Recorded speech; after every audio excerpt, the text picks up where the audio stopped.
Gujarat control of terrorism and organised ક્રાઇમના ગુનામાં નાસ્તા ફરતા આરોપીને પકડી પાડતી ઉત્તરાયણ પોલીસ ટીમ સુરત શહેર.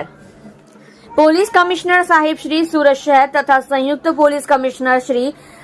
સેક્ટર 2 સુરત શહેર તથા નાયબ police commissioner Shri zone 5 Surat શહેર તથા મદદનીશ police commissioner Shri L division Surat શહેરનાઓએ ખંડણીના ગુનામાં નાસ્તા ફરતા આરોપીને પકડવા સારું સૂચના અને માર્ગદર્શન આપેલ છે.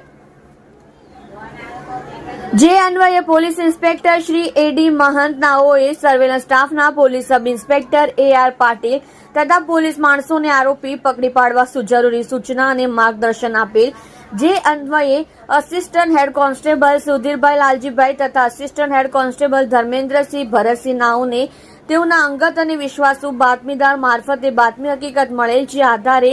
Uttarayan police station part A ગુના નંબર 2023 ઇપિકો કલમ 143, 144, 147, 148, 149, 307, 323, 395, 397, 506, 294, 212, 120, 34 તથા GP એક્ટ કલમ 135 તથા the Gujarat control of terrorism and organised crime GCTOC act 2015 ની કલમ 3, 1, 2, 3, 2, 3, 3 તથા 3, 4 મુજબ ગુનાના નાસ્તો ફરતો આરોપી સૂર્યદીપ ઉર્ફે સૂરજ ઉર્ફે સુરેશ ઉર્ફે સૂર્યા ભરતભાઈ વિરડિયા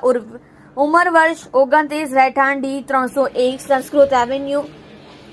અભિષેક રેસિડેન્સી પાસે, કોસાડ સાયણ રોડ, અમરોલી સુરત શહેર તથા એલિગંજા હાઇટ્સની સામે આવેલ ફાર્મ હાઉસમાં ગોપીન ગામ પાસે, મોટા વરાછા સુરત શહેર, મૂળ વતન ગામ પાંડેસિંગા, તાલુકો લાઠી, જિલ્લો અમરેલી નાને પકડી પાડેલ છે. સદર ગુનાની તપાસમાં મદદનીશ મેયર મદદનીશ પોલીસ કમિશનર શ્રી સાહેબ ક્રાઇમ પોલીસ સ્ટેશન સુરત શહેરનાઓ કરેલ હોય, જેથી આગળની કાર્યવાહી માટે સાયબર સેલ પોલીસ સ્ટેશનને સોંપેલ છે.